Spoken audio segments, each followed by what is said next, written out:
मीठा मीठा बाबा कहते मीठे बच्चे, तुम हो स्पिरिचुअल, रूहानी, इनकॉग्निटो सैल्वेशन आर्मी। तुम्हें सारी दुनिया को सैल्वेज करना है, डूबे हुए बेड़े को पार लगाना है। तुम हो स्पिरिचुअल। स्पिरिचुअल माना भी रूहानी होता है, और उसके बाद शब्द यूज किया है रूहानी इनकॉग्निटो सैल्वेशन। इसके बीच में कोमा नहीं लगा, इसलिए ये एक रूहानी इनकॉग्निटो सैल्वेशन आर्मी। पहला है स्पिरिचुअल, हम हैं आध्यात्मिक, हम हैं आत्माओं का ज्ञान जानने वाले, देने वाले।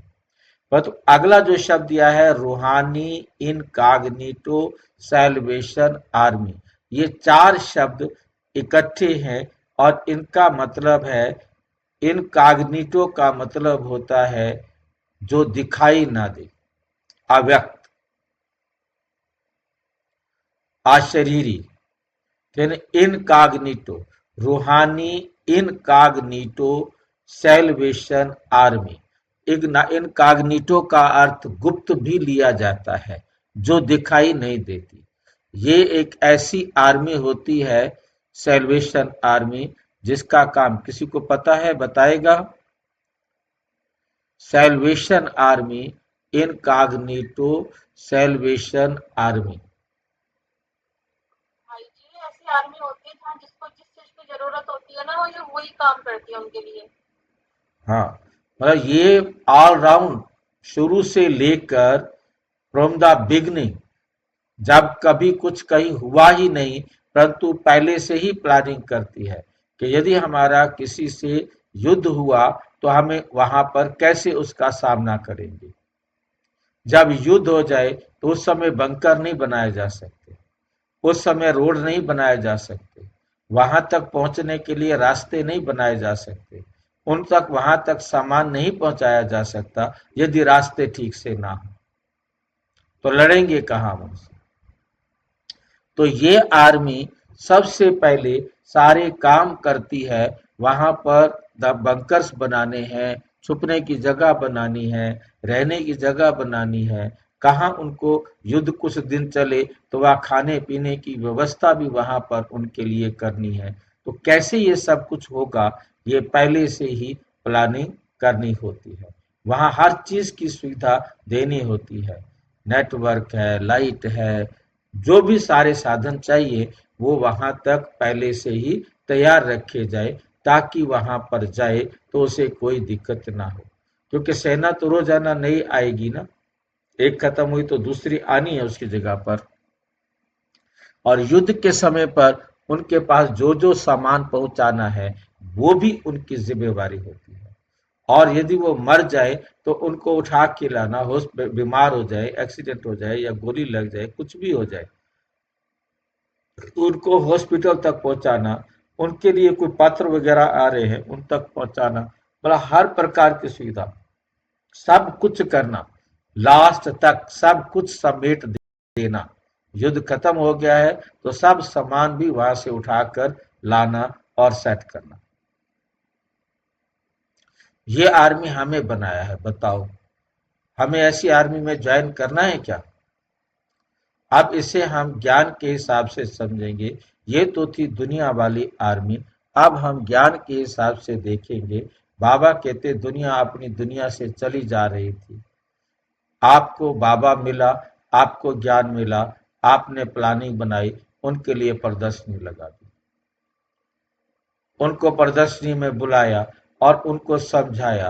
अब आपने उनको समझाया तो उनका युद्ध शुरू।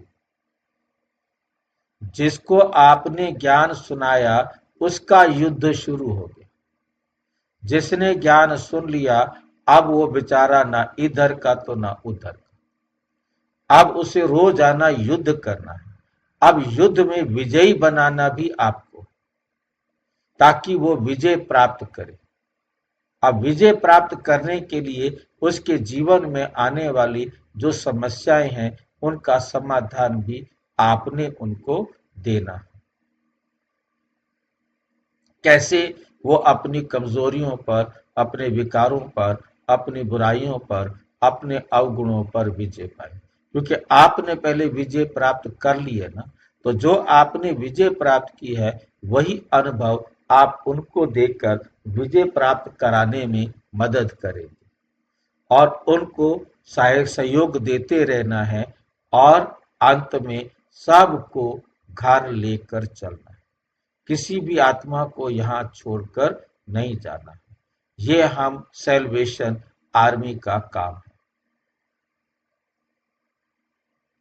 ऐसी ड्यूटी ज्वाइन करनी हो तो फार्म भर के बाबा को सवेरे अमृत वेले दे देना और फिर शुरू हो जाओ। फिर आपको नींद नहीं आएगी, फिर आपको आराम नहीं मिलेगा, आप सारा दिन भागते फिरेंगे। तुम्हें सारी दुनिया को सैल्वेज करना है, सारी दुनिया को क्या करना है? सैल्वेज करना है। सैल्वेज करने का मतलब है उनको सुविधाएं प्रदान करनी है, उनको बेड़ा पार करना है, नैया पार लगानी है, डूबे हुए बेड़े को पार करना है। तुमने उनको सैल्वेज करना है, सहयोग देना है, सुविधाएं प्रदान करनी है। जो डूबा पड़ा है सारी दुनिया का बेड़ा, उस बेड़े को तुमने पार लगाना है।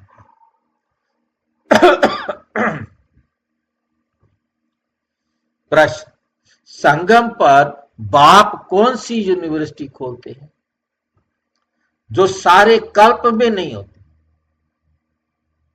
बाप आकर कौन सी यूनिवर्सिटी खोलते हैं जो सारे कल्प में नहीं होती?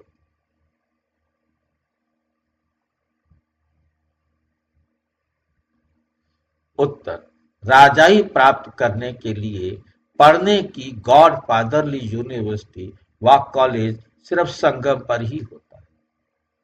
बाप ही आकर खोलते हैं।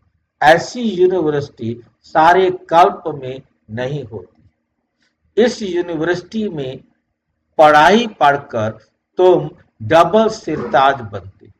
पढ़ाई पढ़कर तुम क्या बनते हो? डबल सिरताज बनते हो। तुम्हारे सिर पर डबल ताज लग जाता है। कौन सा डबल ताज लग जाता है हमारे सिर पर? हम राजा बनेंगे। राजाई प्राप्त करने के लिए हम गॉड फादरली यूनिवर्सिटी में पढ़ते हैं, हम डबल सिरताज बनते हैं। डबल सिरताज हमारे सिर पर कैसे? दो दो ताज रखते हैं क्या? कौन से होते हैं दो? पवित्रता का है, रतन जड़ित का। एक होता है हमारा प्रकाश का, लाइट का ताज, जो देवताओं के चारों तरफ दिखाते हैं। दूसरा होता है रतन जड़ित ताज। ये दोनों ताज हमें कैसे मिलेंगे? फ्री में दे देगा बाबा या कुछ तय करना पड़ेगा हमें? हमें कुछ करना पड़ेगा या फ्री में मिल जाएंगे दोनों ताज? पढ़ाई से हो जाएगी। दो ताज कैसे मिलते हैं भाई? कौन बताएगा? सेवा करनी है, आत्माओं की पाठ समझ बनाना है। सेवा करने से कौन सा ताज मिलेगा?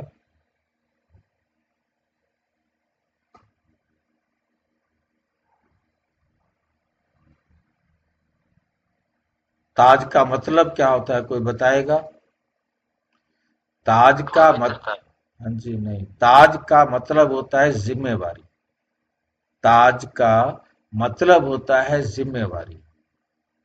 जैसे कोई कहता है कि मैं प्रधान का काम करूंगा, तो सारे कहते हैं ठीक है जी, आज से तुम हमारे प्रधान हो।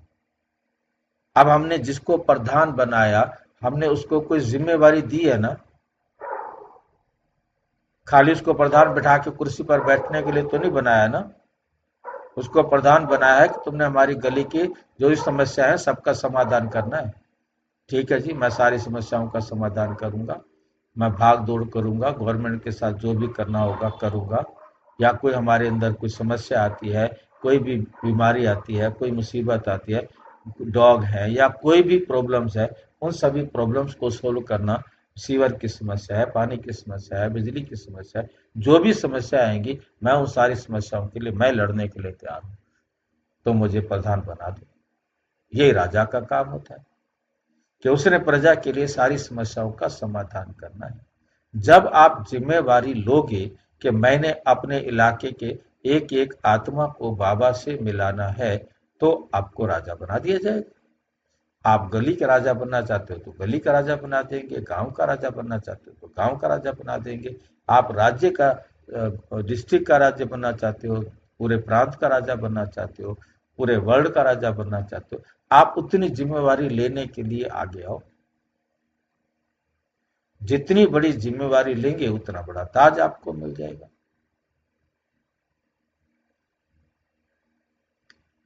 जितना आप यदि काम नहीं करेंगे तो अगले दिन ताज उतार देंगे ना सारे। आप लगातार काम करते रहेंगे तो ताज मिलेगा। आप जन्म लेने से लेके आखिर तक अपने जो एरिया है आपका, उस एरिया की सभी आत्माओं की, जितनी आत्माओं की आप सेवा करके उन्हें बाबा से बाप के समान बनने की विधि सिखा के बनाने में सहयोग देंगे, तो वही आपको सतयुग में सहयोगी बनेंगे, आपको राजगद्दी पर बिठाएंगे। जितनों को आप करेंगे उतने जने आपको राजगद्दी पर बिठाएंगे। आप 50 जनों को करेंगे, ज्ञान देंगे, 50 जने आपको राजा बना देंगे। 20 को करेंगे तो 20 बनाएंगे, 1000 को करेंगे तो 1000, लाख को करेंगे तो लाख, करोड़ को करेंगे तो करोड़ आपको राजा बनाएंगे। ये तो है रतन जड़ित ताज मिलेगा जितनी आप जिम्मेवारी से सेवा करेंगे। ताज का मतलब है जिम्मेवारी। दूसरा है लाइट का ताज। लाइट का ताज आप बता रहे थे, आप में से किसी की आवाज आई थी, पवित्रता। जितना अब पवित्रता को धारण करेंगे, जिस स्टैंडर्ड की पवित्रता को धारण करेंगे, उतना बड़ा ताज मिलेगा, उतना बड़ा ऑरा आपका पवित्रता का, लाइट के ताज का मिलेगा। और कभी पवित्र, कभी अपवित्र, कभी पवित्र, कभी अपवित्र, तो लाइट का ताज आपको मिलने वाला नहीं है। लाइट का ताज मिलने वाला नहीं है तो सत्युग के अंदर आप आने वाले नहीं है।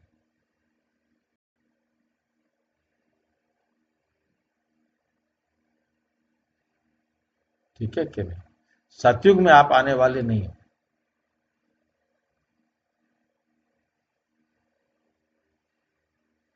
त्रेता के अंदर जिम्मेवारी के ताज के हिसाब से आपको जिम्मेवारी का ताज मिलेगा, और यदि आपकी कोई पवित्रता है तो वहां भी आपको हल्का फुल्का पवित्रता का ताज मिल जाएगा।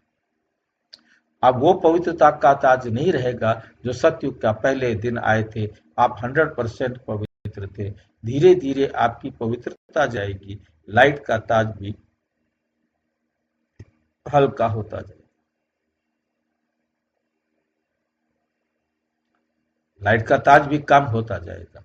त्रेता में आकर के 25% लाइट का ताज एकदम डाउन हो जाएगा, आधा डाउन हो जाएगा, लाइट का ताज कम हो जाएगा। द्वापर में आकर सिर्फ सिंगल ताज वाले बन जाते हैं, वहां लाइट का ताज होता ही नहीं, क्योंकि पतित बन गए, विकार में चले गए। अब लाइट का ताज कहां से बनेगा? लाइट का ताज बनता है ब्रह्मचर्य के आधार पर, पवित्रता के आधार पर, जिसको ओज कहते हैं। वो ओज आता है पवित्रता के आधार पर। कौन कितना पवित्र बनता है, उतना पवित्र ताज, लाइट का ताज, वो अपने जीवन में धारण करने में सक्षम होता है। द्वापर में आकर बन ही विकारी गए, अब वो पवित्रता ब्रह्मचर्य रहा ही नहीं।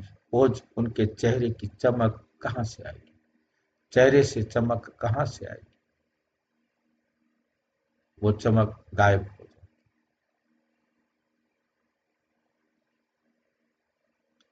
तो ये हमारी गॉड फादरली यूनिवर्सिटी है, जहां कॉलेज है, संगम पर बाप ही आकर इसे खोलते हैं, ऐसी यूनिवर्सिटी सारे कल्प में ना सतयुग में होती है, ना त्रेता में होती है, ना द्वापर में होती है, ना कलयुग में आती है।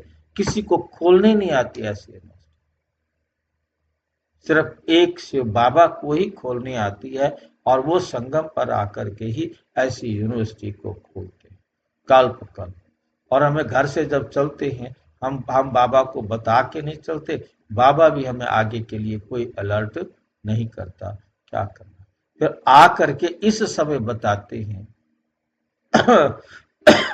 और पुनः इस यूनिवर्सिटी में हमें पढ़ाकर, हमें सारे राज समझाकर फिर सतयुग के राजा बनने की प्रैक्टिस कराते हैं और हमें राजा बना देते हैं। हर एक अपने पुरुषार्थ अनुसार जितना पुरुषार्थ करता है उतना उच्च पद पाता है। गरीब हमारे जैसे गरीबों को क्या करना चाहिए कि ज्यादा से ज्यादा आत्माओं तक बाबा का संदेश कैसे पहुंचे, उसके लिए मेहनत करनी, पुरुषार्थ करना।